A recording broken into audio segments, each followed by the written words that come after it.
大家好啊！歡迎嚟到現在就知了呢條 YouTube channel，我係芝麻仔啊，喺我身邊嘅咧，今次咧就絕對係啦嚇，紫菜老師、紫菜 Sensei 啊，等佢同大家咧打聲招呼先。大家好啊，我係紫菜女啊，好似好耐冇同大家見面咁啊。幾日啫嘛，係咪啊？係，咁我啊，上條片都講到明，講到攰嘅，所以需要休息下，refresh 一下。不過都好多謝大家咁支持我哋嘅，唔係淨係我嘅咁係多謝咯。大家支持，亦都多謝大家關心嚇，因為咧見到有啲觀眾咧都問候我哋嘅嚇。咁嗯俾少少唔講咁多啦嚇，真係唔可以令呢條片太長啊，因為今次咧都有12首歌要講啊。不過話聲俾大家聽咧，其嗯實過去嗰幾日咧冇出片咧，咁就去咗同阿如妃娘娘玩啊，遲啲咧又有呢條片出啦，咁大嗯，家密切留意咯喎，咁嚇。直接講啦嚇，尋日嗰一集講阿 Lam 啊嚇，唔係係我哋啊，嗰個阿 Lam 啊唔係我嚇，哋個 係我哋 friend，係我哋年代係咪啊？或者係咪上一個年代啊？唔緊要啦，因佢最為阿 紅 Lam 嗰時我係未出世，跨年代係啦，阿 Lam 係跨年代嘅經典歌係，手嚟噶嘛，殿堂級噶嘛。嗯，咁聽講咧尋日嗰個歌單咧有8首歌都係佢自己作嘅喎，好犀利。係啊。我有 mark 低到嘅，係啊。嗯不過即係講翻一句就係，雖然咧我冇錄到預告啦，咪真係攰啦，我就休息。但係咧 take 咗個 small break 咧，呢一集我真心覺得咧睇中三睇咁耐咧，呢集我覺得係最精彩嗰一集。當然啲歌大部分都熟悉啦，同埋佢節奏快啲咯。雖然係播咗12首歌，但係就冇咁拖咯，都睇得開心嘅。係12首歌，係咯。好，咁咁而就家就一開波就好啦。俾啲能量我，但係咧要餵我嘅，就餵點解啊？餵我最能量咁樣。好啦，嗱咁我就要用呢個將軍令嚟為你啊，因為咧劉洋呢首男兒當自強咧係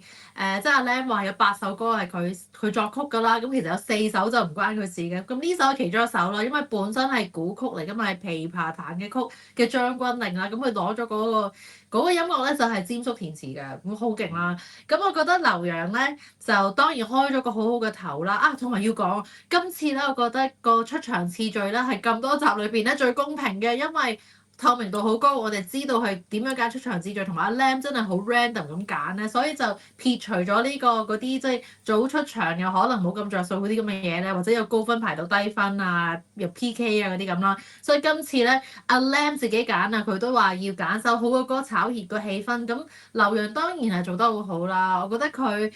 同埋今次大家對佢嘅期望咧，就係佢唱廣東話歌。咁嗯，我哋個反應一聽都係，哇，唱得都好字正腔圓喎。雖然有少少咩為我唱嗰啲咩咧，咁有少少啦，但係要 pick on 啲嘢就真係好少咯。因為我覺得佢最叻嘅咧就係揀咗呢首咧。佢可以，因為啲字其實係逐隻字掟出嚟㗎嘛，首歌本身都係你都要，佢有空間俾佢，佢個節奏唔算快，首歌嚟做首歌，所以佢要每隻字要好小心咁樣字正腔圓講出嚟咧，係唱到嘅，亦都好有力量。咁所以劉洋揀呢首歌咧就贏硬㗎啦，覺得即係佢都係佢唱開嗰啲飛機大炮歌啦，咁所以我覺係啊，得好睇，不又高音過唔準笑，係咯，唔準笑人嘅喎。我哋係其實唔係笑人，我哋開心覺得係係係，佢係得意咁樣咯，唱有啲音啦。但係其實點解會咁強調去講呢件事咧好似笑佢咁樣咧？我想 remind 翻咧，即係我記得當上年咧有好幾次咧唔係。即係個母語係廣東話嘅咧，咁啲評審咧成日都話佢哋哎嗯。呀，即係我覺得咧，好似係咪鐘維定唔知咩咧？你唱呢一首歌，你又硬係格格不入咧，唔係廣東話嗰個 feel 咁樣咧嗯，咁一屆咧就冇人夠膽講呢啲説話嘅喎，我唔知點哦，解，所以係咧攞嚟提下啫進步咗啦。今次因為其實今次都幾進步咗啊，唔係啲多人歌手啊，係啲評審係咪你意思啊？係啲評審係啦，即係嗰個評審標準進步咗，即係會包容多呢啲嘢咯。因為今次相對地母語唔係廣東話嘅都幾多，淨係呢12位都有幾位啦。咁係啊，咁所以92分咧，我覺得係值得嘅，係啦。不過劉洋都係揀呢啲歌好咯，我都覺得即係佢啲飛機大炮歌，佢温柔唔到喎上次，係咯嗱，但係温柔到嘅咧，我可以 move on 未啊下一個？可以啊，係啊，嗱，温柔到真係我覺得剛強又得，温柔又得嘅真係咧冼雨情啦。今次咧佢唱人海中一個你啦，咁其實咧好開心聽翻佢唱好似100強嗰陣嗰啲咧真的受傷了嗰啲舒服歌啊，好耐冇聽過。雖然佢可塑性好高啦，但係最近咧真係嗌到真係玻璃都爆埋咁咧。最近嗰幾次，今次啊見翻佢做翻個斯文玉女咁咧。同埋佢，不過佢都係中意揀冷門歌，因為連林子祥都話佢自己都好少會唱呢首歌啦，係佢一隻碟入邊嘅 side track 嚟嘅啫嘛，冇乜點 plug 嘅咁咁，所以就佢就首歌咧就啱佢唱嘅，我覺得同埋首歌好特別啦，因為雖然林子祥都話呢首歌都難唱㗎，咁我陣間先有難唱嗰個位，因為其實佢有一樣嘢咧，首歌幾易唱嘅，甚至有少少似真的受傷了，因為咧佢。你有冇留意咧？佢嗰啲啊，我今朝有同你講，佢嗰啲歌詞咧，其實每一句個拍子係一樣嘅。回憶中閃過你，如今雖失去你，仍可依依稀稀，時光洗不去你。每一句咧個拍子係一樣嘅，咁所以其實要捉咧就唔難嘅。不過最難嘅地方咧就佢嗰啲音距咧一跳跳得好遠嘅。如今嗰度咧好低去到好高啊，咁佢次次咧就係低又去唔到，高又 flat 咗，即係佢嗰一下咧就次次都係音準問題，不嬲都係冼雨情最大嗰個缺點啦，係啊，但係係啊，同埋最尾阿 Lam 都捉到佢話佢啲唞氣位啊，因為呢首歌阿 Lam 覺得最難唱就係因為好多咧係要最好中間唔好唞氣，一句句子一氣呵成咁咧，咁但係佢中間都要唞下氣咁咯，咁所以如果技巧嚟講咧，就唔係好100%嘅，但係我覺得真係感情嚟講咧，就都感動到我嘅。我覺得佢嗰把好特別嘅少少雙風聲嗰啲語氣咧，去唱呢個故事出嚟。咁你又認為點咧？我覺得就佢即係可能睇慣咗啊，好多個 round 都係好 rock 啊，嗰啲咁嘅造型型格嘅造型型係咪？格啦，咁突然間咧，尋日咧係嚇嗰個 feel 咧一時間接受唔到啫嚇，即係未轉得切，未轉得切，因為仍然都係好中意佢行過之前嗰個路線啊，咁都唔知係咪因為有呢一個嘅 stereotype。咁啊，令我即係會覺得啊，除咗個碌之外，會唔會咧？其實呢首歌咧，其實好似要滄桑啲嘅喎，即係你人海中一個你，哇幾咁漂泊咧！咁佢亦都帶即係嗰個演繹嘅方法咧，亦都係有即係個仍然都好似啊，又係 rock 咁樣咧嚇，即係蒼係蒼，但係唔夠滄桑呢只咧，我要求高啫嚇其實都做得好好嘅。係因為評判去到呢個 round 咧，要求整體上都高咗咯，所以我哋啲觀眾都奄尖咗咁樣，都係要作為求都高歌手係咗。啦，咁要求咁高，咁啊真係誰能明白我咧？其實我哋都付出咗好多努力㗎嘛，咁所以大家都應該都存有一個欣賞嘅心態嘅，唔好成日喺度挑。你做評判定你做觀眾啫？你做觀眾咪 enjoy 咯。咁誰能明白我？咁你又明唔明白佢咧？咁我就首先咧，我要多謝啲觀眾明白我先，因為上一條片咧，其實你哋俾咗好多 power 我，令我可以更加夠膽去講嘢啦。因為我成日都話係，我哋係做咗好多，有個觀眾留言話我哋呢啲叫隱惡揚善啊，即係我哋放大啲好嘢，盡量唔講啲唔好嘢咁啦。咁但係亦都有觀眾話你睇下張崇德老師佢咁夠膽講嘢咧，唔好嘅都講出嚟，咁就係更加持平咁啦，咁所以其實我咧希望大家明白我啦，我都夠膽啲講咧。其實張雨晨咧呢首歌咧，其實首歌係本身都難唱嘅，因為佢好多嗰啲估唔到佢啲 chord 啊、嗰啲半音嗰啲都難唱嘅，同埋最難咧係個 range 好闊啊，又係即係佢最低音去到好高音，最尾又上咗8度，即係首歌個 range 好闊嘅。咁我覺得其實 overall 咧佢誒。當然好好啦，但係開頭咧，因為我對張雨晨嘅 expectation 好高，因為我覺得佢真係叫胡冠軍咁滯啦，同埋啲評判對佢嘅期望咧，相對係一啲都唔 harsh 嘅，次次都讚到上天嘅，咁所以我聽嘅時候咧，佢開頭咧低音嗰幾句啊，前路哪怕不要自強，或者懷自信，我永不怕夜航。個強字同行字咧係好低音嘅，佢兩次都去唔到嘅，其實係啊，即係係啊，即係所以我覺得係如果真係要 pick on 啲嘢咧，係有啲音準問題，或者係把聲根本係壓唔到咁低。不過呢個係頭嗰幾句啫，因為佢一去到中間咧，一轉入直路嘅時候咧，一唱到 chorus 咧已經好好啦，已經一路都佢甚至佢加咗，佢不嬲都會做嘅，加咗好多啲拍子啊 phrasing 都改咗咧，佢係真係 know the rules and break the rules，即係我成日都話你識咗個規矩你就可以改。尤其最尾啦，狂想嗰句咧，哇轉晒 key 啊嗰啲，佢全部嘢咧都係做得好好嘅。佢成個故事咧係用佢自己嘅方式啦，佢好多上落啊、收放啊係佢自己嘅嘢嚟嘅。因為阿 Lam 其實成首歌咧都唱得好肉緊，其實都你唔好話呢首歌，阿 Lam 唱所有歌都係非常之肉緊噶嘛。咁所以阿 Lam 都讚佢最尾話你係真係做到一個好唔同嘅 version 俾大家。咁所以尤其呢首歌啦，就係阿 Lam 自己作曲嘅其中一首啦。咁所以阿 Lam 自己都講得出，哇！我嘅歌你都可以用自己方式唱，真係一流啊！阿 Lam 就成為一流，所以得到92分咧，我覺得都係適當，都係啱嘅。係啊嚇，不過嚇即係我成日覺得咧，去到而家呢啲咁嘅集數咧，如果你又係有好多陰謀論嘅話咧，即係大魔王呢啲咧，其實可能個製作組咧，你隨便唱都得啦，OK 㗎啦。咁啊係調翻轉咧，要咯，捽咧，捽，因為要捽啲特別嘅，即係可能之前出新聞又少啲，話題性又少啲啊，捽其他人咧嚟，你要搞啲嘢啊！如果唔係你收起㗎啦，咁啊嚇係佢哋。啊。調翻轉嚇，咁所以咧嚇，唔係個個都咁愛咁做噶。係啊，嗱呢個咧我好有 feel 嘅，因為咧阿日軒啦得80分就出咗局啦，咁尤其周國峰俾咗14分佢咁樣啦。嗱呢首咧就其中一首唔係阿 Lam 嘅作曲啦，因為原曲係英文嘅 Nothing's Gonna Stop Us Now 啊嘛。咁嗱講翻就係咧，我好有 feel 嘅，因為其實之後聽到阿日軒出局之後嘅感言咧，都令到阿車婉婉又眼濕濕啦，即係講到人到中年去呢個年紀啊。要挑戰自己啊，可以做翻自己嘅，甚至話咁，因為其實大家諗下參加中年好聲音咧，你比賽其實係為咗咩咧？即係你比賽當然你係可以為分數為咗贏，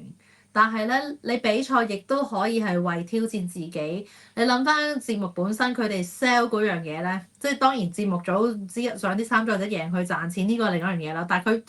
表面上 sell 嗰樣嘢啦，就係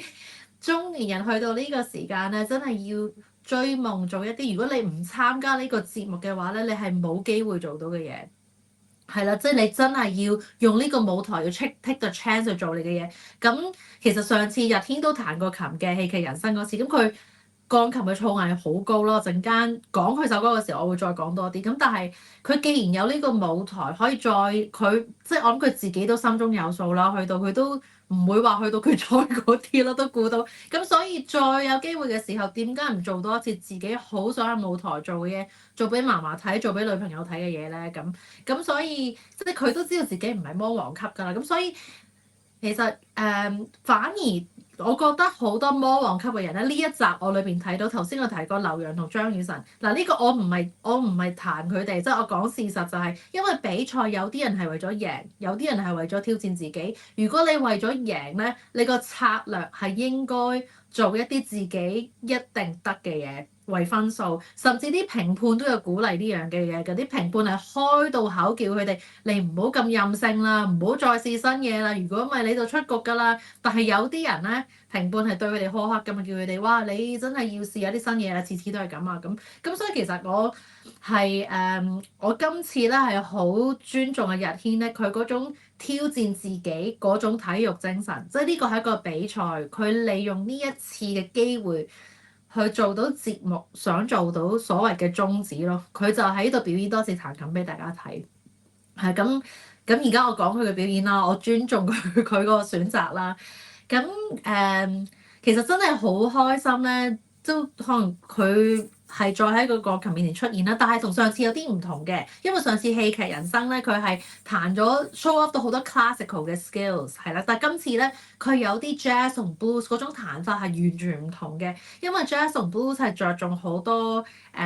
即係你要識玩啲唔同嘅 chord 啦，同埋有啲 improvisation 即係即興嘅嘢，當然有少少 plan 咗嘅。咁但係其實睇佢彈嗰個手指咧，佢啲手指嗰啲收放啊，眯埋對眼都彈到啊，望住鏡頭啊，我覺得佢完全係咧，完全係識得用樂器去説話嘅就係呢樣嘢。佢淨係手琴啊，已經係佢自己嘅故事。所以佢頭半咧，所有評判甚至阿 Lam 都有讚，頭半係中意嘅。尤其佢自己係 free tempo 對 band 冇加入去噶嘛，自己講自己嘅故事，同埋你睇翻啲歌詞咧，其實係合理嘅，即係可以咁樣做嘅開頭係啦。咁所以佢啲語氣啊，全部嘢都好配合。但係咧，都真係啦，大家都知道你一入 chorus 咧，你唔好話佢行咗出嚟之後咧，我同芝麻都睇到，哎呀，佢好似即係啲 groove 好似唔夠勁啊，又係嗰啲快歌好似慢歌咁唱啊，唔夠 punch 啊咁嗰啲。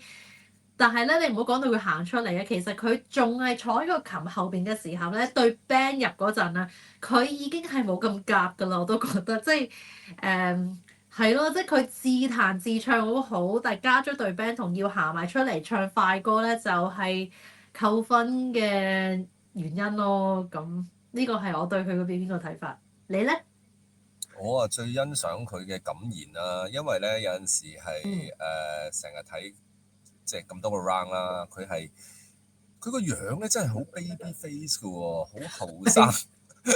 係咯，嚇，你成日覺得啊廿幾歲咁樣咧嚇，但係都係啊，夠唔夠資格參加中年好聲音㗎？咁但係真係好明顯係夠啦，係嘛？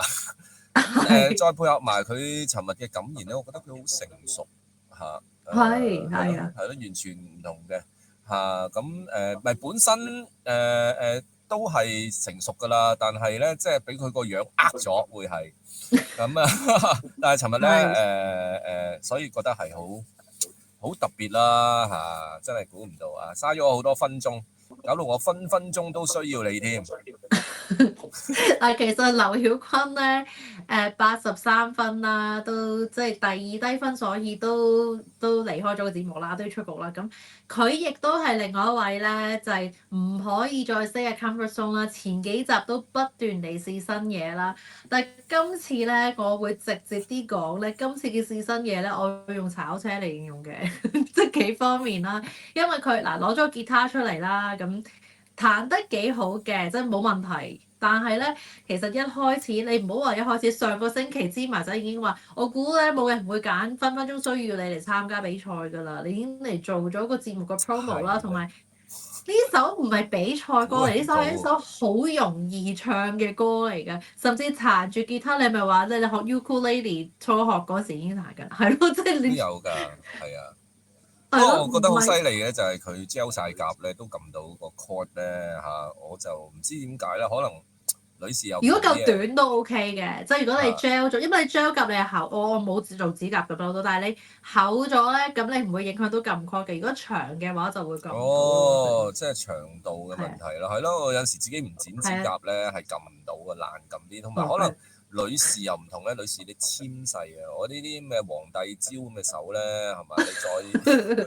已經係好蝕底㗎啦你跟係住，唉，不過 anyway 啦學你話齋，個問題就係雖然其實我真係唔夠膽話佢嘅，因為其實我自己都彈唔到得好嘅，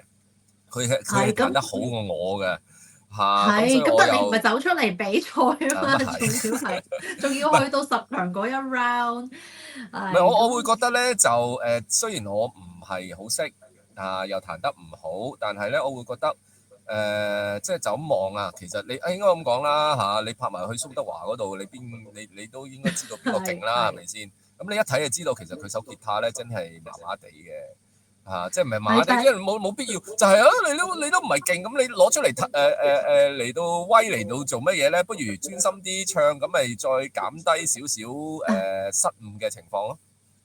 但係呢個咪又係佢另外一個致命傷咯。其實佢去到呢度，即係我夠膽話12個參賽者嚟講咧，以唱功同聲底本身佢都真係排12嘅，係啦。但係佢有其他嘢搭救，當然，即係佢係一個好有氣質嘅外貌啦，又識跳舞啦。嗱呢個咪就係咯，佢真係識跳舞，跳得好好睇㗎。前2次已經睇咗，尤其。即係我覺得佢上次咧，即係得不到的愛情嗰啲咧，就係佢個 style，即係佢嗰種靚係好成熟、好 elegant 嗰啲嚟㗎嘛。佢今次扮 cute 咧，我覺得真係唔襯佢。雖然佢有個女，咁但係唔係佢個 style 咯。佢同埋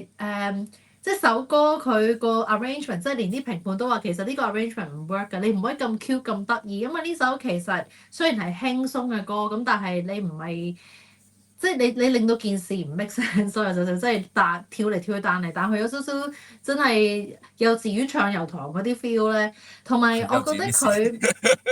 係啦個 Miss 係啦，幼稚園 Miss 冇錯，你要扮到咁樣，小朋友會中意，但係啲評判嚟比賽咧，去到呢個階段喎，真係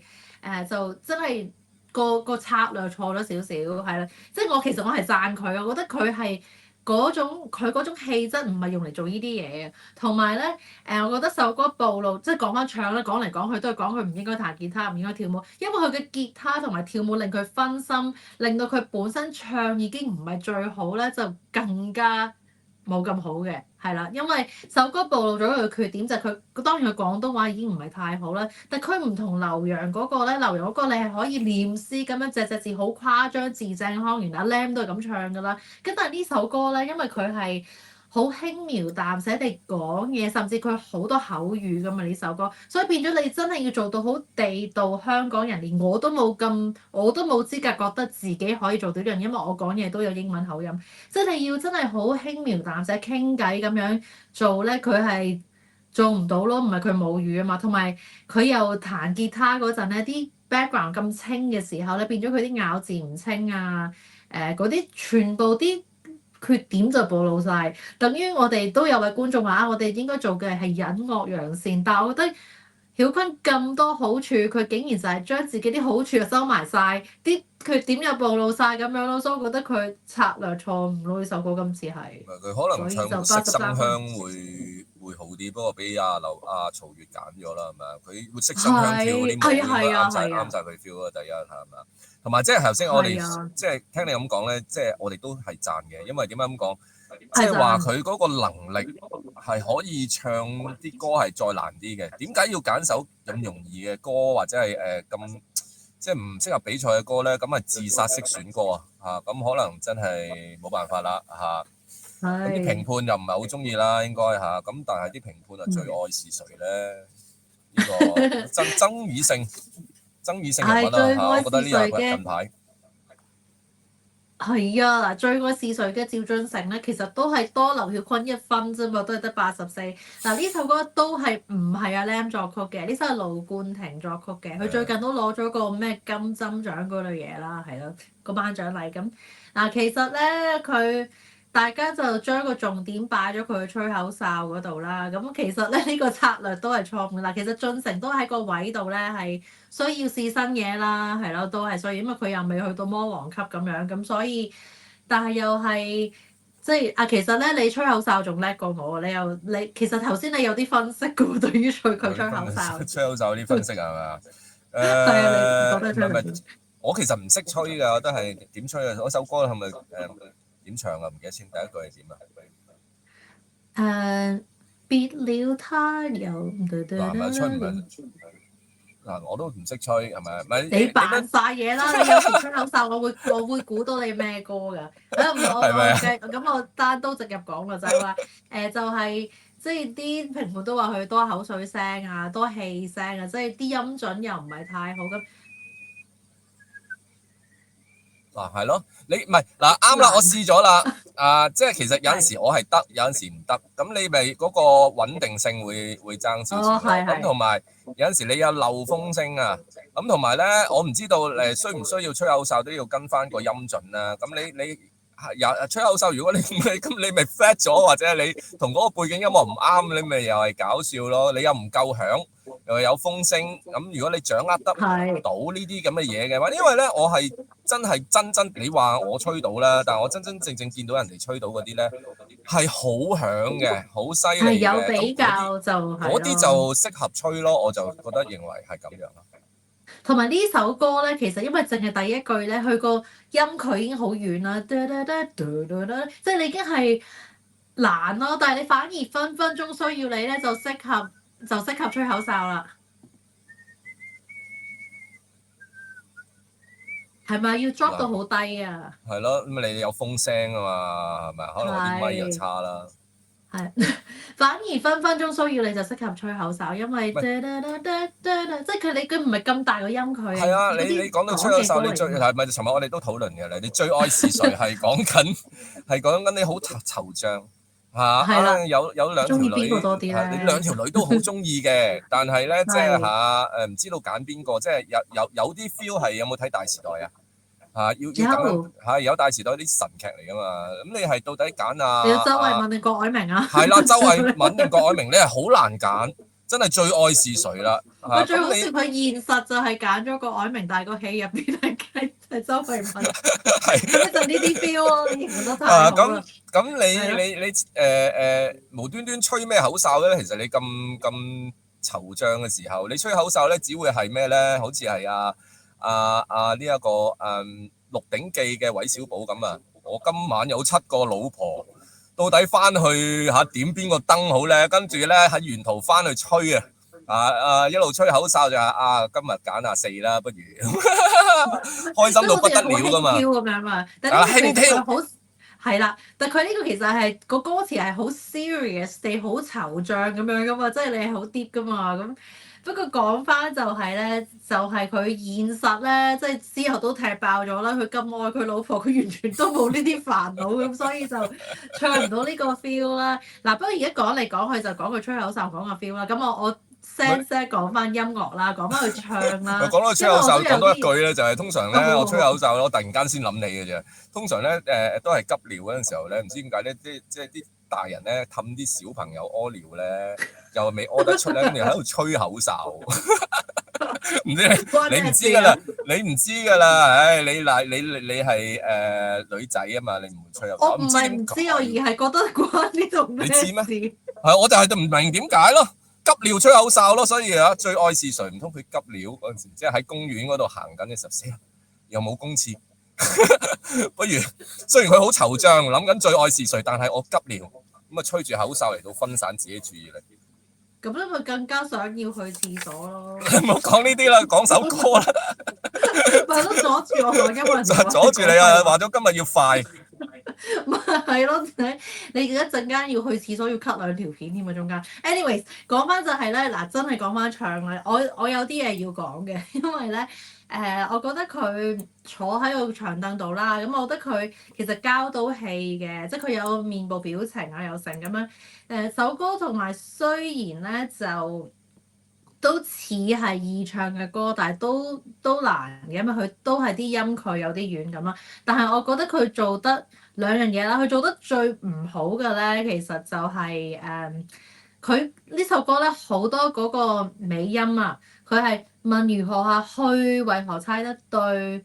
其實最愛只有誰，最尾有證據嗰啲咧，我諗你都估到講咩？其實佢係做得好奇怪嘅，佢會覺得問如何下去，為何猜得對，即係佢句句都係捲晒你，佢個 syllable 做得有啲奇怪咯。佢每一句都係咁嘅時候咧，佢就令到啲尾音唔好聽咯。係因為你應該係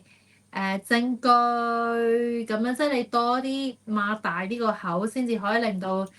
你用聲係咁樣噶嘛，講嘢都咁。所以我覺得佢嗰一下咧就有啲哽耳嘅，句句都咁樣唱嘅時候。不過我又為佢講翻少少説話，因為最後咧我會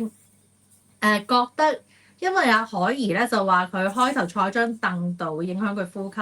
其實唔係唔啱嘅呢句説話。如果對一個 beginners 講，即係你對一個冇唱歌經驗啊，啱啱開始學唱歌嘅人咧，咁你坐喺度當然你係接埋咗個身，你要唞氣，你個肺都唔係吸到 fill up 晒啲空氣喺度咁啦，好似個氣球都接埋咗咁。不過兩樣嘢啦，一來進成絕對唔係一個 beginner 咯，唱咗咁多年歌，以前嘅男團跳住舞唱，同埋佢未參加呢個比賽嘅時候咧，佢都一路有唱住歌噶嘛，係咯。咁所以以佢嘅唱歌經驗嚟講，佢已經係一個識唞氣、識用氣嘅人，所以佢坐喺度都會用到氣嘅。咁同埋佢誒，即係佢尤其開頭嗰幾句啦，佢都係呢啲唔係一啲好需要好有中氣去唱歌嗰啲嚟，佢係同自己講嘢好唏噓嗰啲咧，所以坐喺度用少啲氣嚟唱咧，件事係講得通嘅，而且我唔覺得佢用唔到氣去承托，咁所以我覺得佢咁樣做冇問題嘅，同埋都講多一樣啦，即係又要講少少自己嘅經驗，因為其實識用氣之後咧，即係已經你唔係一個初學者啦，你已經識咗用氣咧。其實企喺度當然一定會 powerful 啲，但係坐喺度咧都唔會影響到你。諗下我吹 saxophone 㗎嘛，你覺得唱歌要用多啲氣定吹咁大個 saxophone 要用多啲氣？我好多時咧我係中意企喺度吹多好多嘅。大家有睇我嘅片咧，甚至我會配合身體嘅動作，即係好似阿 Rex 唱歌啲小動作啦，甚至有阿 Tim Sir 讚過黃博，佢個身體係見到佢點樣喐住用氣，咁我都會咁做嘅。但係好多時咧，表演嘅時候唔係容許你成日都企喺度嘅，尤其一個樂團嘅時候，你唔係主角，你都要坐喺度噶啦，你都要識得去用氣，所以我覺得係一個已經有經驗嘅音樂人啦，用氣嘅音樂人啦，唱歌又好，吹樂器都有咧，係唔會俾呢樣嘢影響到嘅，即係我會咁樣講，所以我俾翻個 credit 進成，我覺得呢樣嘢佢做得 OK 嘅，係啊。係。咁啊，本來咧其實諗住都要好快咁樣去講呢一集㗎啦，但係咧我數一數咧，原來咧我哋講咗一半，即係仲有6個未講咧，都已經幾個鐘。咁我跟手咧，我突然間諗起，又係突然間好多嘢突然間諗起咧，最愛是誰咧？其實以前咧中學咁嘅死僆仔嘅時候咧，有一個笑話嘅。咁呢個笑話我而家諗翻起咧，又幾好笑，有啲鹹濕，但係又好浪漫。咁本來唔講噶啦時間，但係我又覺得都可以啦，唔爭在啦，講啦，出去啦。因為咧嗱，俾我我講一句，因為我覺得如果鹹濕係有浪漫嘅成分咧，就唔係好鹹濕。係咪咁樣？唔係咁傾向浪漫多嘅，其實但係以前啲鹹濕啦。唔係僆仔嘅時候，你少少嘢都覺得好鹹濕噶嘛，好搞笑好啊，㗎咁你講完我再去決定，我俾個評分你有幾多分嘅好，唔係嗰陣時就譬如有幾個我加埋少少創作啊，因為真係好耐唔記得啊，即係好 detail 嗰啲，應該係話可能有幾條女喺度啦嚇，跟住就問嗰個阿伯咧邊一個係你條女啊，或者你老婆啦嚇咁樣咧，邊個係你最愛啊？跟住嗰個阿伯咧就講最愛是誰，就係咁樣咯。跟住你話唔明啦，係咪咩最愛是誰啊？誰啊？胸部下垂嗰個啊，即係最愛咧就係胸部下垂嗰個啦。嗱，你又覺得鹹濕啦，但係咧實際上咧，其實咧就係因為年紀咧去到咁大嚇，咁即係你知啦。當你人年紀老咗，啲皮又巢，咁各方面嘅嘢就自然下垂啦。咁其實咧佢哋即係形容佢哋老夫老妻咧都咁恩愛嚇，咪佢隔離嗰啲啊，可能身材好好㗎，我唔中意。我最中意咩咧？最愛是誰？係咯，浪漫嘢嚟喎，我覺得。浪漫嘢嚟㗎，其實嚇。你唔會因為佢年月嘅令到佢個外貌有啲改變咧，都唔會嫌棄佢。你甚至最愛都係佢。我覺得呢個係浪漫嘢嚟嘅。一定要經歷過千億個夜晚嘅 couple 先至有呢一個層次。係，好，我哋咪繼續錄啊！我哋咪繼續唔分兩條片係嘛？唔分㗎啦，係咪啊？我驚你話因長氣㗎。唔長㗎啦，我哋上一次即係我都會有咁啦，有陣時要豁出去啦。其實係頭先我哋錄片嘅時候都有同阿 Sensei 咧研究過到底點樣拆啊、點樣分啊咁樣啦。但係有陣時我覺得分咗可能大家咧聽又好似冇咁過癮啦。咁啊，另外就太長嘅咧，好似上一次我哋有一個 round 講中二生嘅我逼阿 Sensei 咧要快啲啊，即係咁圈啦嗰啲咧 PA 嗰啲咧，咁啊搞到個效果唔係咁好。我哋咧最緊要係乜嘢咧觀眾嘅體驗，我哋講好啲，然後咧等佢哋聽好啲。咁啦，你聽到呢度唔好走啊，聽埋落去就咁樣，我哋俾心機去講。好啦，咁我就咁啊講千億個夜晚啦，子瑩唱嘅91分嘅，咁呢首都係一首唔係林子祥作曲啦，因為其實我哋上次有 quote 過有成6首，即係其實林子祥好多歌都係英文改編嘅，咁呢首係其中一首啦，Lonely Won't Leave Me Alone 啦叫做，咁子瑩甚至到首歌後半咧，佢都係唱翻英文版嘅，咁我覺得其實咧，子瑩咧唱英文，唱得好聽過中文喎，今次其實係咪肥媽咧有評判係肥媽都話，因為佢唱英文咧幫到佢擘到個口大啲啊！即係頭先其實我講進城嗰啲都係唱歌真係好講你點樣用個身體去 support 你，整到啲字大啲，即係嗰啲字正腔圓啲咁樣咯，好聽啲啦。咁其實我覺得咧，子瑩佢而家都去到一個魔王級數啦，我覺得入萬決賽嗰啲啦。所以咧，我都覺得佢係 stay 喺 comfort zone，即係我唔係話彈佢啊，即係佢呢個佢個策略咯。我覺得佢揀呢啲歌係啱佢唱啦，唱得好聽啦。不過今次Tim Sir 都有講，唔係佢最好嗰次咯，反而因為佢之前嗰啲領悟啊，嗰啲即係唱心有獨鍾啊嗰啲，同埋上次唱嗰首Hillsong 嗰首基督教嘅福音歌，好好聽噶嘛。今次咧我就覺得佢有少少用多咗 hook 腔同埋啲震音好似多得滯，啲 vibrato 即係尤其嗰啲終於歸於平淡，咁你平淡咪應該簡單噶嘛，咁但係佢都用咗震音，我覺得就多咗嘅。咁但係英文嗰度就真係唱得好聽啦，英文嗰度即係佢可能少少似翻原版啦，嗰個激動嗰個情緒啱翻嗰啲歌詞啊，咁所以。係咯，91分，我覺得都係子瑩。咁佢平時攞開97噶嘛，所以對佢嚟講91咧，今次真係已經冇咁好噶啦，所以都反映到，我覺得佢今次係冇之前咁多驚喜咯，覺得穩陣係咯。穩陣，但係都好好聽。咁喺呢度亦都可以同阿子瑩講一聲，千億個夜晚咧，咁喺尋晚嘅一個夜晚啦嚇，咁我亦都係同一啲魚膠粉傾開偈，因為做完之後係嘛吹兩嘴啦，喺啲唔同嘅 chat room 裏邊。咁原來咧，我哋魚膠粉咧都係個個都讚你啊，個個都好中意聽你唱歌嘅喎，你同埋阿黃博咧都係佢哋嘅 favourite。咁有啲魚膠粉又聽到話，喂我冇讚喎，咁又唔係個個，不過咧係我哋都好多人都中意你哋㗎。係好啊，好啊。嗱，咁我哋而家咧就終於講到曹越嘅活色生香啦，因為佢啊真係超級唔死喺個 comfort zone 啦，佢都係一位知道都即係我都覺得啦，因為今次咧即係淨係睇張 poster 都知道邊個下排多啲機會入到決賽嗰啲啦，尤其有5位啦，我覺得真係好明顯。咁所以咧真係㗎，有好多咧就真係利用呢個舞台做晒自己可以有啲咩 quality show 晒啦。曹越都講到出口，佢話要晒冷嘅今鋪，佢真係講咗出嚟。咁所以咧佢就用咗呢個 flamenco 嘅方式去唱呢首真係西班牙特色嘅曲風嘅活色生香啦。咁我講少少 flamenco 先，首先咧就唔好同 flamingo 撈亂咗，因為 flamingo 如果係 Flamingo 咧，就係嗰啲粉紅色嗰啲殼啊，即係單腳企嗰啲咧。我記得細個咧去九龍公園有好多，而家唔知仲有冇啦，即係嗰啲粉紅色嘅殼啊。好似嗰啲就係都 flamingo 有嘅，係都有嘅。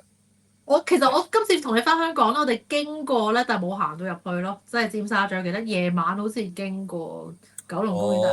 但係，唔知香港公園定九龍公園咧？嗰次同阿豬仔朱博文食完飯嗰次好似係記得係香港公園定九龍公園有啦，不過九龍公園啊，好似係啊。anyways 呢個係啦，啲小學生同埋啲幼稚園咧會。而家啲書咧好深㗎，有你頭先講嗰個 flamingo。係啊，我以前讀書嘅時候邊會學到呢個字啊？我唔知道你讀啲名校嗰陣時係咪已經幼稚園就識咧？咁我未學到 flamingo 嘅嗰陣，有學另外啲雀仔咯。不過 anyways 啦，即係因為好容易撈亂咧，就係而家係 flamenco 係 Flamenco，flamenco，因為呢個係一個 Spanish 西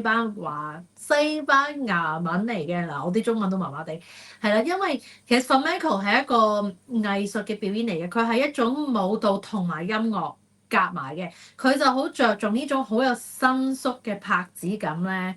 其實大家可能對 Tango 係咪熟悉啲啊？Tango 探戈呢樣嘢，其實 Tango 就係 flamenco 嘅其中一種啦，因為你可以細分嘅，卡門係啦，算唔算咧？咚咚咚咚咚咚咚咚係咚咚類似嗰啲係啦，咚就係呢個伸咚咚咚縮拍子係咚啦。咚。哦，咁我明哎呀，白咗啦。你形容得好好啊！呢個就係大家會 relate 到嘅一個 example 啦，係啊，因為其實咧呢種音樂咧，佢係好着重嗱，我話嗰啲伸縮拍子感啦，同埋係多數嗰啲吉他嘅彈法啦，咁同埋講緊跳舞嗰 part 咧，就係因為你要配合嗰個拍子咧，多數咧你係要男同女都係咧，因為 flamenco 唔係就係女仔跳嘅，男女都有嘅，咁你都要兩方咧都要表演到一種好有硬朗、好有 power、好有自信，但係咧你又不失嗰種好性感啊嗰種韻味嘅，男同女都有，男要做得好 masculine 啦，唔可以姣係啦，但係就要好有魅力嗰種男性魅力，但係女仔就更加難拿捏嗰個位嘅，因為你要做到嗰種 power，好有 punch，跟翻嗰種拍子，咁但係你又真係要做到好性感啊，甚至有位評判話呢啲叫香豔，係啦，我都係聽學呢個詞語，我都覺得係形容得好好，即係我淨係諗到啊，好有韻味咁咯，我會諗係，咁所以我覺得咧，曹越講翻佢個表演咧，一出場嗰下咧係有個 wow factor 嘅，因為冇見過佢咁着啦，同埋即係車院都話哇，你啲背肌即係同我哋 say 緊 hello，因為就係呢個其實係做到佢好硬落嗰種 power 應該有嗰啲啊，就咬住支玫瑰花啲，佢個味道係完全做到出嚟嗰一下。跳舞同埋嗰啲手指尖啊，開頭嗰幾下咧，哇做到你諗下佢連你唔好話跳舞要用全身啦，佢連手指尖最前嗰一格啊，嗰啲細位都做到非常之性感，即係背脊就硬朗，手指尖就女性嘅性感，好好睇成件事。跳舞係 OK 嘅，尤其去到中間咧，唔使唱嗰段啦，又有段跳舞 solo 啦。佢嗰啲掀起條裙嗰啲風法，即係好似真係好似嗰啲西部嗰啲牛仔鬥牛嗰啲咧，掀起塊布嗰啲咧，係完全嗰種英氣又做到，性感又做到，我覺得佢啲位攞得好好嘅。不過講咗咁多跳舞咧，要講翻佢唱歌嘅。我覺得佢被跳舞影響到佢唱歌，係啦，佢唱歌係唱得唔好嘅今次，因為又唔好講到唔好咁衰啦，我會唱嗰個 part，我會覺得佢做到75%啦，有個 B 啦，係啦，B plus 咁樣啦，即係我覺得佢係就係為咗佢嗰啲好 powerful 嗰啲動作咧，就令到佢音準有問題啦，佢。即係佢唱歌又唔夠放，但一放嗰下咧就走音啦。即係佢即係最明顯嗰句，即係佢唱到活色生香嗰個色字次次都係飆咗上去就走咗音啦咁樣咯。同埋評判都有 call 佢一句水晶燈多璀璨，因為嗰句佢係跳完嗰紮勁舞之後回氣啦，水晶燈多璀璨就亂晒龍啦嗰句，啲音準完全浮晒，咁又好似冇乜氣咁樣，咁所以我覺得係成個表演咧，以 listen with your eyes 個角度度睇咧，成個表演係好好睇嘅。但係始終一個歌唱比賽啊嘛，所以我覺得佢唱嗰 part 就俾佢睇嗰 part 影響咗咯。但係以佢覺得啊，而家係時候要晒冷啦，唔知喺呢個舞台仲有幾多次啊？呢個策略咧係正確嘅，做得好過劉曉坤先，起碼。但係我又覺得即係佢好似好緊張咁樣喎跳舞，我又唔覺得話即係唔係好睇，但係咧其實可以再再放啲，放啲唔夠 wow 啊咁另外一種即係我一時間頭先咧，你講緊時候，我腦咧喺度一路咁諗咧，諗邊個咧？我諗唔起個名但係我諗起個人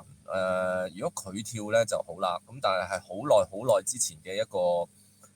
藝人嚟嘅。做電影嘅，或者佢有做電視嘅，好似以前係 TVB，跟住後來就做拍好多唔同嘅電影啦。咁其中有一套我有印象嘅咧，就其實都好多。佢好似係王晶同埋邱淑貞嗰啲班底，即係王晶班底，因為嗰陣時拍好多戲。咁其中係有一套叫做係咪赤裸羔羊定唔知咩咧？佢係邱淑貞加佢，另外嗰個女仔係嗰種嘅，我唔會記得呢啲戲嘅。靠觀眾啦，係啦，要靠觀眾，你唔會記得㗎啦嚇，你唔會記得㗎啦嚇。咁因為我成日都會睇唔同嘅戲啊，啲舊戲新戲我都會間唔中有睇嘅。咁新嗰啲會記得啦嚇，舊嗰啲好耐又唔記得啦。咁而且如果有聽眾叫你知我講乜啊？你知我講邊個啦？咁啊留個名咯，或者你認唔認同啦？係啊，佢跳好啊，係似呢種嘅味啦嚇，夠 wild 夠放啦。咁而尋日阿曹瑜跳緊嗰陣時咧，就會反而令我覺得。即係可能個人好緊張嘅，你其實真係嘅，你自己坐喺度評人阿芝阿 jo 咁樣你係輕鬆㗎啦，你調翻轉俾你擺上台唱隻有隻雀仔跌落水啊，係咪啊？你尿都賴埋出嚟，你跌咗落水，係咯，咁你又喺度話人哋又唱嘅時候又顧唔到跳嘅時候又好緊張，咁但係冇吧咁即係你擺出嚟個舞台，我哋係觀眾咁，即係你好似一間餐廳整啲食物出嚟，我哋唔識整啫，但係我哋只能夠憑自己嘅體驗去講下個感受，但係無論點都欣賞。不過我又覺得稍微緊張嗰啲有一種 feel 咧，就係即係出嚟跳出嚟偷食，但係又驚俾老婆知道嗰種感覺，嗰種緊張。呢啲要明食噶嘛，做呢個你唔可以偷。係啦，要大支嘢咁出嚟咩啊？即係你諗唔係嘅，咁你如果你冇老婆你就大支嘢啫，你有老婆你就緊張噶啦。咁你而家就係等同而家個老婆係咩咧？個老婆係入總決賽嘅名額噶嘛，係咪先？係。哇！你有呢個老婆喺度，你成個人都好緊張啊！你除非個監製行埋嚟咧。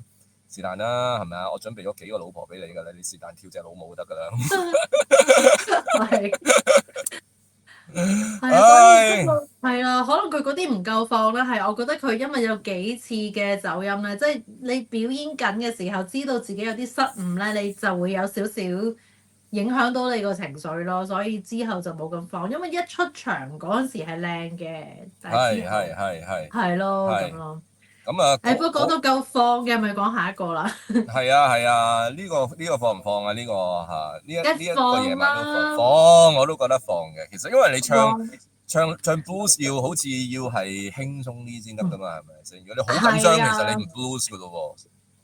係啊，嗱，其實黃博咧這一個嘢啦，攞99分啦，講咗成個禮拜啦，咁個個都俾20分，係得周國峰扣咗1分啫。嗱，咁其實詳細啲咧，我會喺我個 channel 開多一集講嘅，不過而家講少少啦，係啦，因為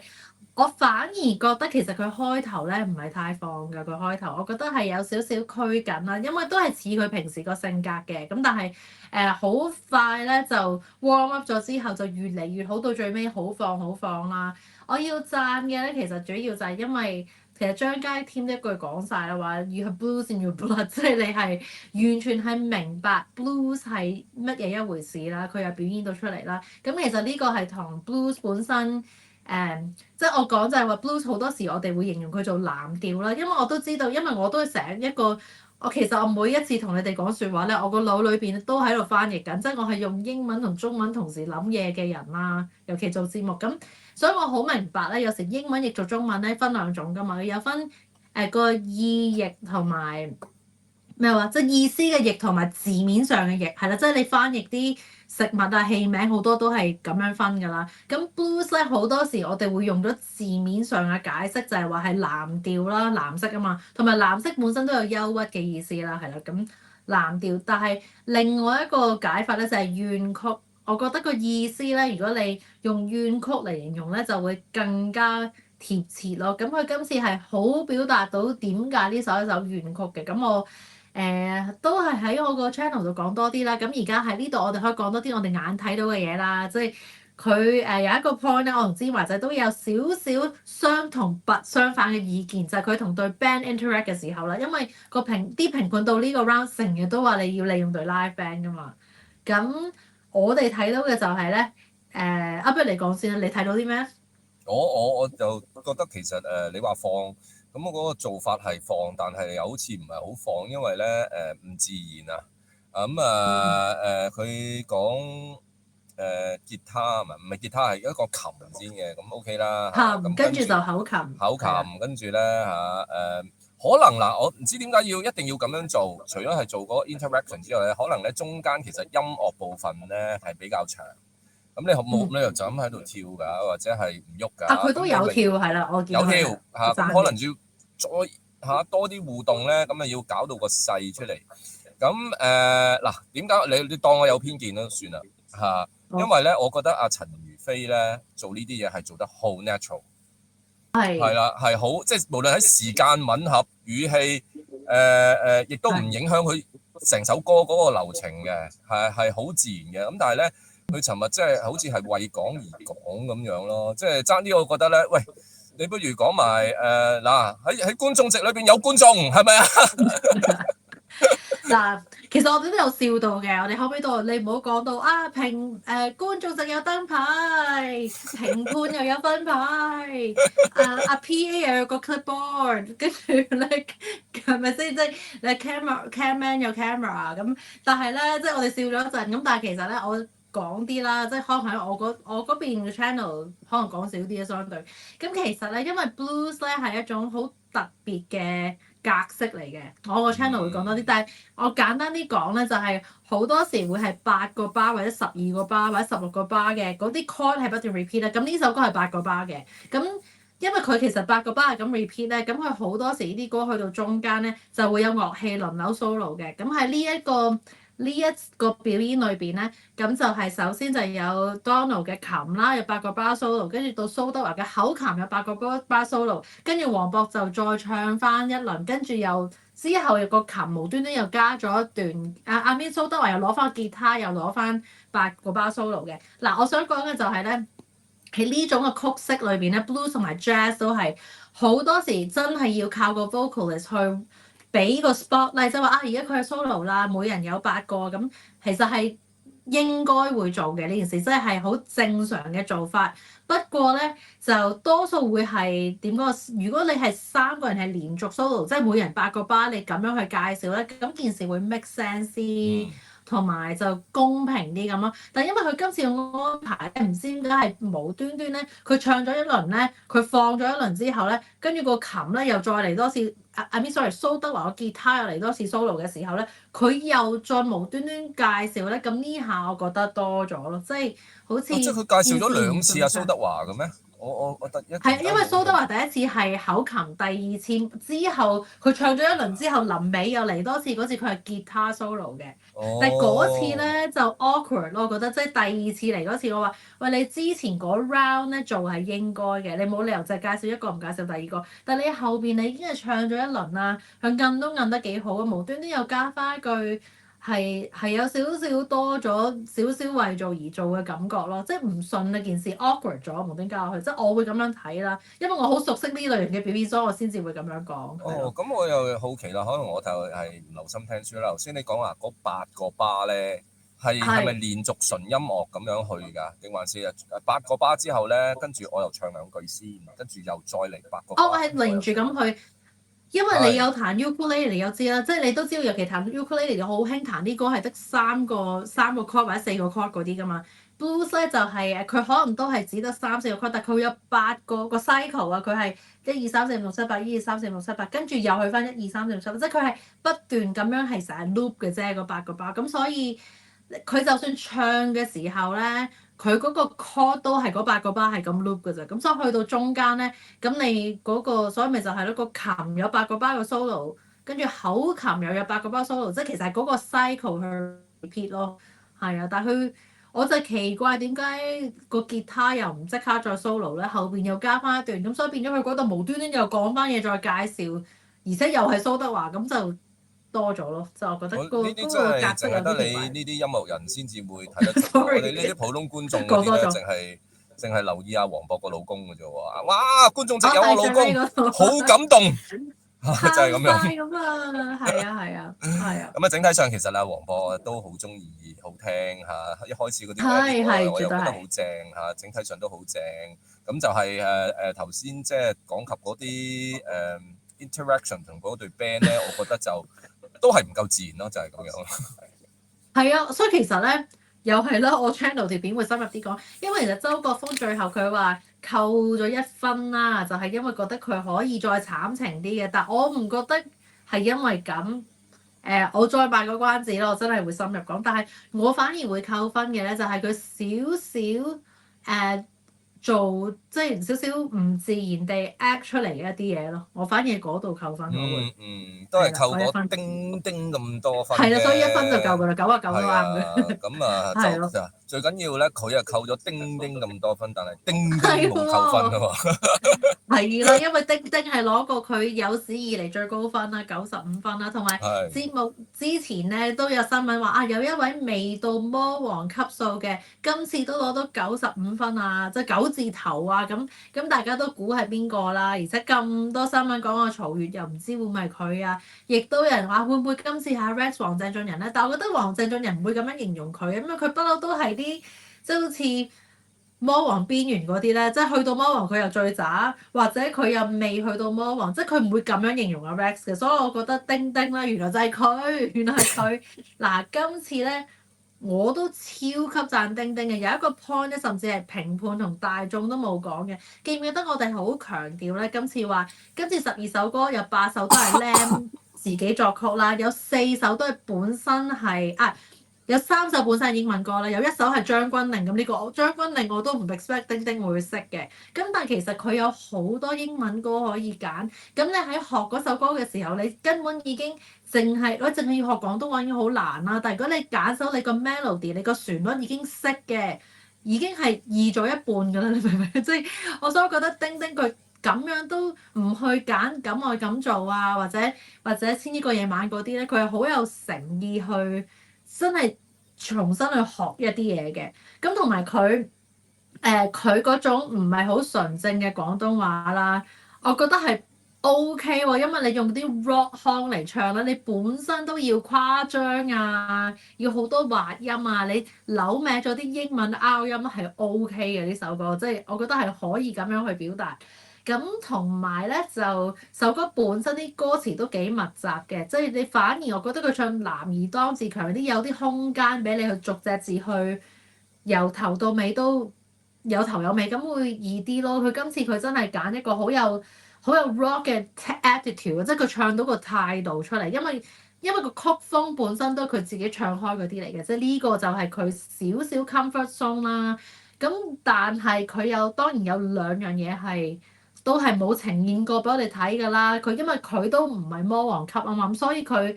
做 beatboxing 開頭嗰度好有驚喜嘅，係啊，即係係嗰啲我都唔識做嗰啲 boom 嗰啲咧，即係佢係做得好有拍子啦，又識得用個咪啦，好驚喜啦，未見過啦。第二咧就係 rap 嗰度，咁 rap 嗰度當然有人有意見嘅，我會講係啦。咁但係我讚咗先，讚嘅就係、咁佢當然係加翻一啲自己嘅語言嘅元素啦，但係其實段 rap 都難嘅，因為快嘅。我唔知佢平時有冇 rap 開啦。Beatbox 我覺得一定會有做開，因為 beatbox 唔係啲一夜之間你為個表演而學到嘅嘢，即係你要經過長期訓練先可以做到咁嘅效果嘅。咁但係咧佢 rap 嗰度咧，其實當然都唔易 rap 啦，好快啊個節拍咁。咁我覺得佢做到真係嘅。廣東話啦、beatbox 啦、rap 啦，我哋未見，即係難嘅嘢，我覺得係好 respect 嘅。咁但係咧，嗰個爭議嘅地方就係話，我都見到討論區多人話啦，咁呢個完全係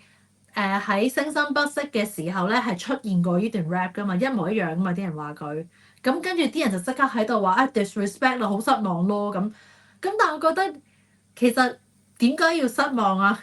你所有嘅歌都原本有㗎啦，呢首節目咧係咪要每一個人都要重新作嗰首歌啊？即係佢出現過，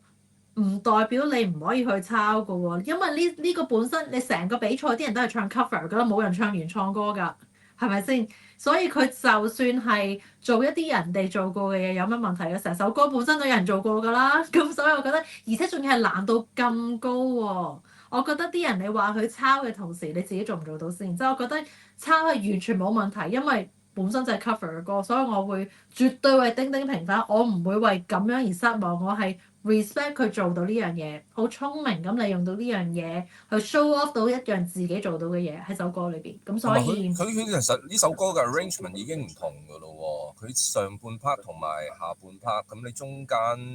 佢又嗱。講到自然咧，佢又做得自然啦。問咗阿 Lam 哥嚇係啊，Do you 一個 like my 問題 style？係啦嗱，時間各方面都配合得好好，係啊係啦，唔係話突然係間無端端走去問咁樣咧嚇，跟住問完之後係咧，即係成首歌咧都係你感覺到嗰個變化開始出嚟啦嚇，咁所以我就覺得係啊。係好喎，咁你又唔好話即係大佬啊，咁人哋本身個 mother tongue 已經唔係廣東話啦，係咪先？你叫你啊，你仲要係一個要完全唔同啊！咁你又嗰陣時啱啱唱李香蘭嘅時候，又唔見你咁講嘅，佢都係啊，你又成個張學友咁樣，又讚佢唱又唱得好，係咯，咁所以就，但係咧，我覺得其實佢做得最好嗰個部分咧，就並唔係喺首歌入邊啊，因係為呢首歌甚至係佢攞咗95分之後嗰個反應咧，係令我覺得佢真的漢子。你記唔嗯記得佢做咗啲咩啊？一個佢職安真係漢子啊嘛，係咪啊？咩職安真漢子咩嚟㗎？職安真漢子嘅講啊，吳浩康咧走去做咗地盤咯，咁誒做我唔地盤嗰啲係啊，我好 man 嘅。唔係講呢件事啊，哦，你唔係講呢唔係件事，佢啊！一見到丁丁，一見到95分之後咧，即刻成個跌咗去地下度喊。啊，其實呢個好鬼嗰一 touching 下嘅，咧，其實我覺得即係男兒真嘅膝下有黃金啊嘛，啊，你但係仲要其實咧，嚇我咁感係謝啲觀眾啊、評判啊，同埋俾翻個 credit 自己嗰種嘅感動。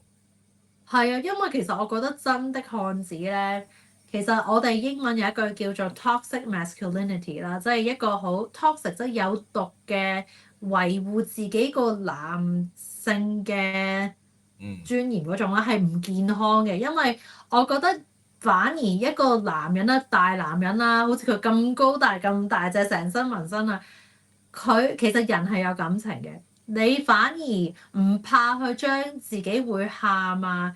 即係做完咁多真的漢子啊，你會成個跌低，係因為你個情緒好激動，你好想感謝一班人或者俾翻自己 credit 乜都好啦。佢做到呢樣嘢，其實我覺得一個人啊，你唔好講到男人啦，it takes more power，takes more 勇氣去 show 自己軟弱同有感情嗰一面，因為好多男人係好怕 show 到俾人睇自己會喊或者自己有感情，成日都懶 tough 咁咧。我冇，I have no emotions，即係咁樣啦，咁樣就係 tough 㗎啦。即係我覺得佢最 man 嗰一下，反而係有勇氣去 show 到自己有感情嗰一面，所以呢一下我好感動。真的呢下漢子正，係真係真的有感情。漢子啊！佢跪喺度嚇，喂，唔係咁講喎，咁可唔可以簡單啲嚇？因為其實我哋都豁出去啦，時間唔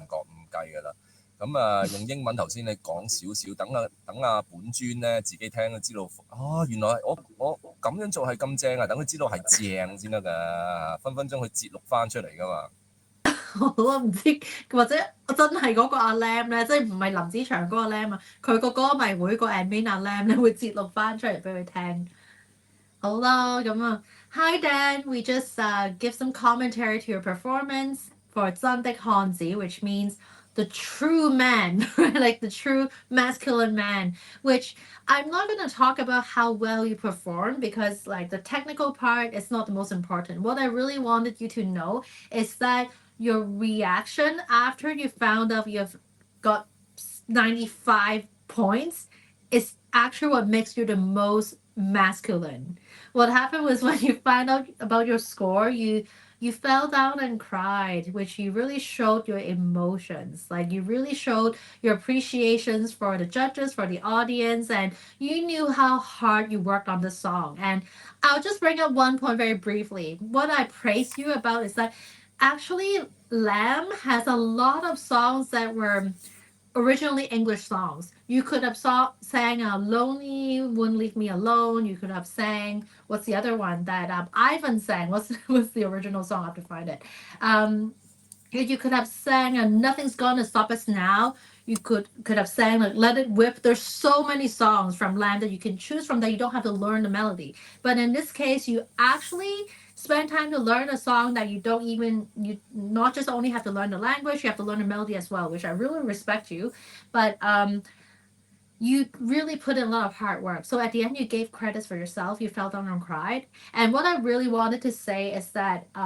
there's this toxic masculinity culture, which a lot of men believe they're not allowed to show emotions. They thought they have to tough it up. If they have to show emotions, that makes them weak, which I think it's not true. A true man, a true human have emotions, and it takes more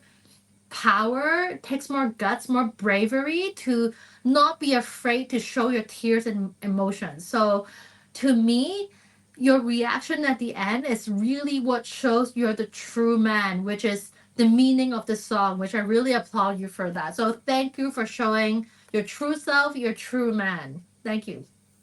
廣東話嘅聽眾咧，唔需要太擔心，好多謝你哋嘅 patience 再聽一次。其實頭先紫菜老師咧，紫菜先生講嘅英文部分咧，同你頭先聽咗嘅廣東話咧係都8、9成一樣㗎啦。咁所以咧，我哋而家咧就唔需要追憶翻廣東話講過啲乜嘢，可以直接講金海啦。好啦，嗱，金海咧，我覺得佢今次個表演咧同子瑩有少少似，我覺得，因為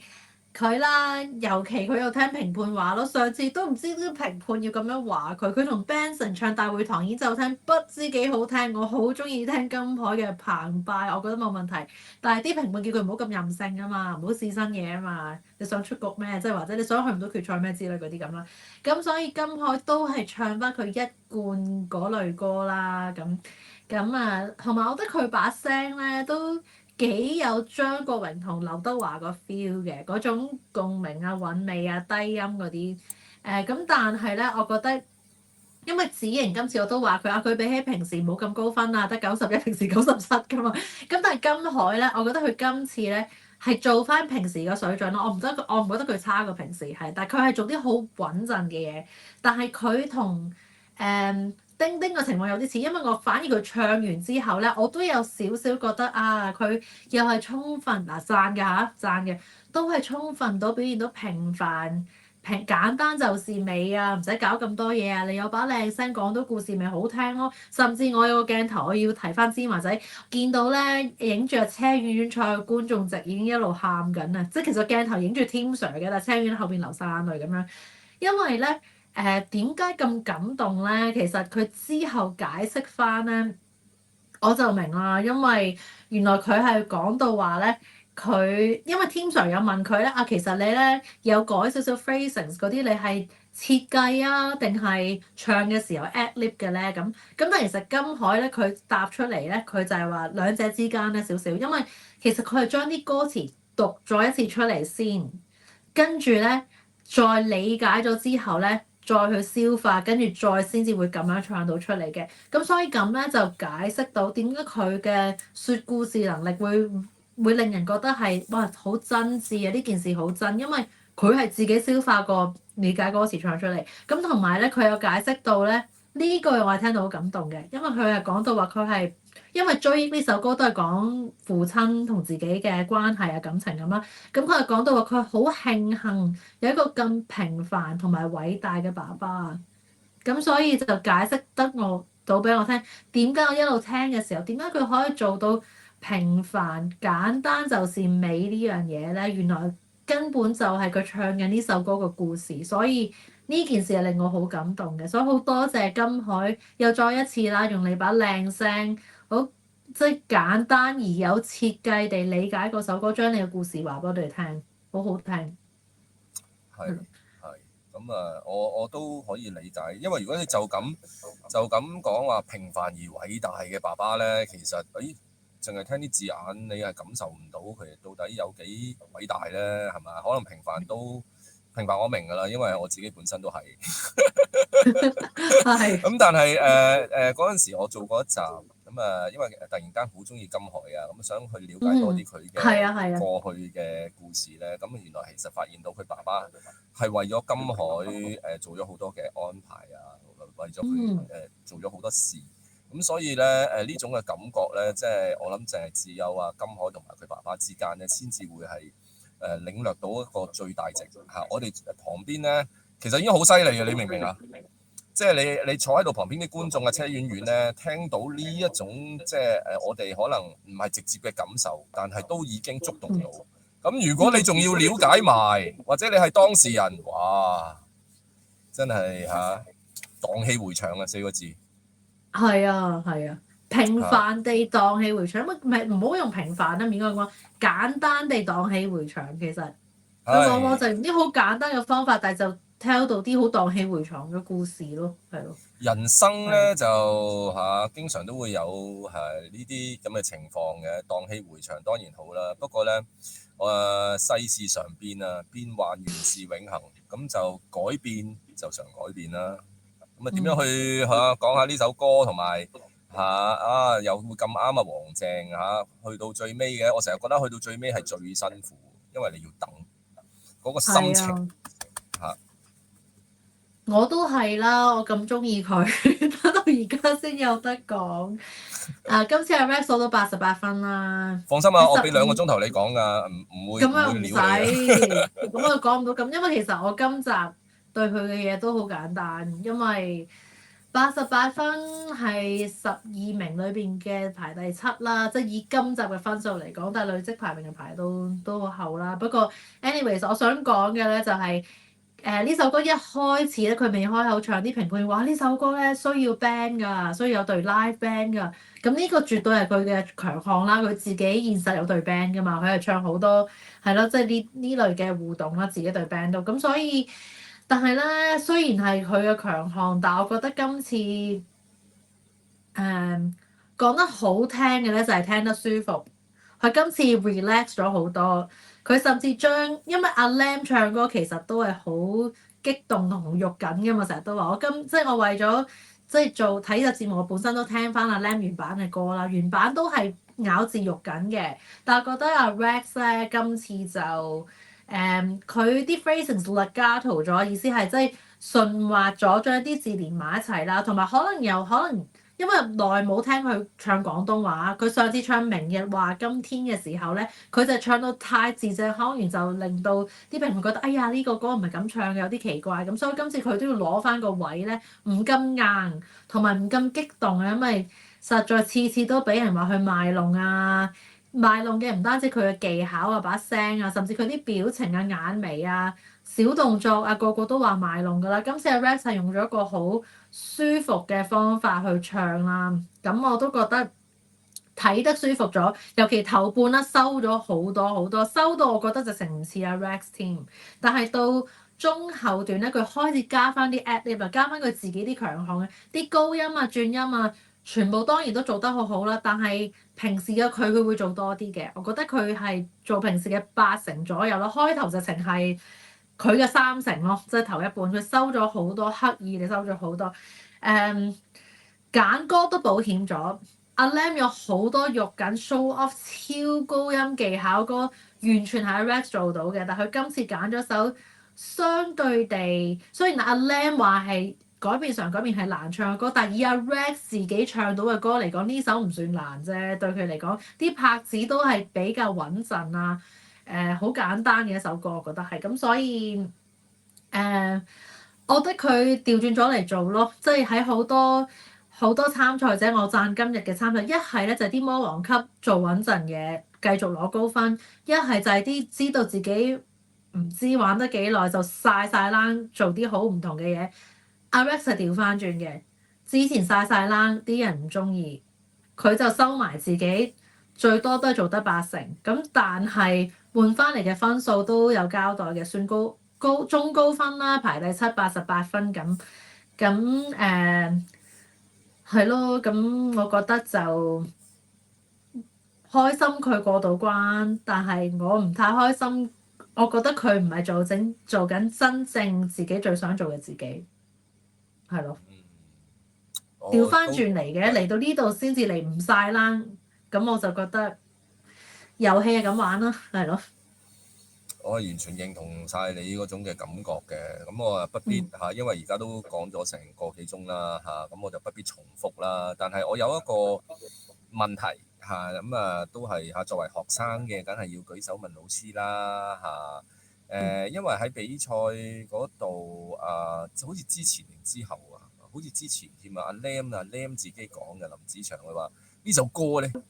最緊要嗰隊 band 要配合隊 band， 要靠隊 band 嘅。咁跟住仲要提隊 band 嚟唱彈好啲。咁我反而唔明白，其實點解呢一首歌，我聽完之後係咩？咁唔係首歌都要靠隊 band 嘅咩？咁點解特別呢一首歌係要嘅咧？咁個位喺邊度咧？咁我好奇啦，就好想知道。首先我好中意你扮阿 Lam 個語氣，扮得好似。係咩？佢今日都好多金句嘅。我要扮我哋嗰個阿 Lam 咧，佢好開心嘅。你指示丁丁。係啦係啦咁樣啦。其實要靠對 band 嘅呢一集嘅歌單啦，唔止呢首係啦。不過我諗阿 Lam 係去到最尾咧，覺得都要，尤其聽完阿金海啲靜態嘅歌咧，咁又想炒翻嘅氣氛，即係其實。嗱，我有講過，甚至張崇德都講過，一個表演一首歌裏邊咧，你都係頭尾係最重要啦，係啦。咁其實成個表演個流程都係嘅，係啦。所以佢揀咗真的漢子，唔係真的漢子喎，男兒當自強嚟開頭，咁所以結尾都，因為其實阿 Rex 呢首改變常改變好有 party feel 嘅，其實即係都係大家開心少少都開心，但係又唱去咗個好嘅結尾咁啦。咁同埋其實 Rex 喺呢個比賽嗰個進程咧，都係非常改變常改變啊！又五燈，又爭啲魔王，跟住又坐黑房，又去咗下元，跟住而家又去翻中上元咧，唔知要做乜啦。anyway，即係我意思就係話咧，所以呢首歌咧係要靠隊 band 帶翻起個氣氛，係啦。我覺得唔係 specifically 呢首歌嘅，係成個全日個流程啦。咁同埋因為呢首歌講真，你睇翻今日真係嘅男兒當自強要靠隊 band 啦。咁我係咁做啊，不過日天啊搞到頭半都唔使隊 band 啦，跟住有隊 band 配合嘅時候，佢又唔係做得特別好。跟住真的漢子要隊 band 啦，黃博這一個嘢一定要隊 band 啦，活色生香都要隊 band，即係你都聽到有啲歌係需要，但係 ballad 啲嗰啲咧，追憶嗰啲咪唔使咁靠隊 band 咯，咁嗰啲啦，即係其實唔係 specific 呢首歌嘅，係咯，我覺得係咁樣。明啊明啊，因為頭先你講到 party feel 呢個情況，我就會更加即係以我呢啲 level 嘅人就聽得明白啦。因為平時話靠隊 band 就如果你講話真的漢子啊嗰啲完全明啊，因為成日都聽啲人唱歌咧，或者啲之前嗰幾集啲人咧，我聽過鼓嘅啫咁樣嗰啲咧嚇，最緊要個鼓咧你個就會有個 groove 㗎啦咁樣。咁而家我又學多咗啲嘢啦，多謝晒聲聲。多謝晒你今日係咯，俾咁多時間我哋去講啦，個幾鐘都冇圈我，又冇講收工。係咪？你多謝啲聽眾聽到，尤其是係聽到呢一刻嘅聽眾都留低嗰啲仲聽緊真係要多謝你哋。真係要多謝，真係衷心多謝嘅嚇，因為其實即係睇一集節目咁滯㗎啦。咁但係你睇一集節目可以聽到咁多個偶像，咁多你中意嘅人唱歌，但係咧我咋我呢啲係廢話嚟㗎嘛。咁啊聲聲嗰啲咧就係金石良言，咁所以咧好多謝大家咁俾面啊聲聲。係多謝你哋，我今日講嘢都大膽咗啦，冇咁就住啦。希望你哋覺得啱聽啦。其實講咩都有人啱聽，有咩都有人唔啱聽㗎啦。最緊要做自己。啱，做自己。唔好似阿 Rex 咁做唔到自己，呢個台你嘅，你監製都未話我，咁所以。咁啊，一於係咁話啦。咁大家咧記住咧喺我哋做自己之餘咧，就去埋我哋嘅 social media。你講開做自己，原來咧突然間我又突然間諗起我 social media IG 嗰度咧，我都有林子祥之夜嘅喎。係咩？咪有唱過首㗎，《似夢迷離》唔係佢嘅咩？係啊。係咯估唔到係不謀而合地都有向阿林子祥致敬啊！不過唔好去聽。因為係走音嘅。嗱，我呢啲策略嚟嘅，話俾人聽走音咧，叫佢哋唔好去聽啦，佢哋就去㗎啦。跟住如果你哋唔係好差啫，咁樣跟住唔係嗱，真係走音喎。咁如果你真係想聽我走音嘅咧，就可以我會 post 咗喺info box 嗰度啦，我哋嘅 social media、IG、Facebook，我同阿紫菜 Sensei 紫菜 Sensei 嘅嗰條 link 叫紫菜女㗎咁你自己打揾極都揾唔到咧，唔緊要咧，去條 link 度一撳咧就撳到佢啦。咁去到我哋嘅 social media，咁順便加埋我哋啦，因為咧其實近排都係有好忙，但係成日都想做好多唔同嘅改革同埋好多嘅嘢。咁我哋不嬲跟住落嚟咧，我哋可能真係會喺 social media 做多啲嘢㗎啦。所以咧唔好錯過，想追我哋嘅就追埋我哋嘅 social media。咁同埋咧去埋我哋嘅YouTube channel 啦。我哋其實除咗係現在就資料呢條 YouTube channel 之外，仲有紫菜 Sensei 佢條 channel 個名叫紫菜女啊嚇，再重申一次叫紫菜女啦。咁我芝麻仔亦都有我嘅 channel，同埋我另外仲有一條 channel 叫世界十大嘅，所有嘢擺晒 info box 嗰度等你哋。嚇，好，好，咁而家咧就約定大家喺唔同嘅 channel 同 social media 見，拜拜。拜。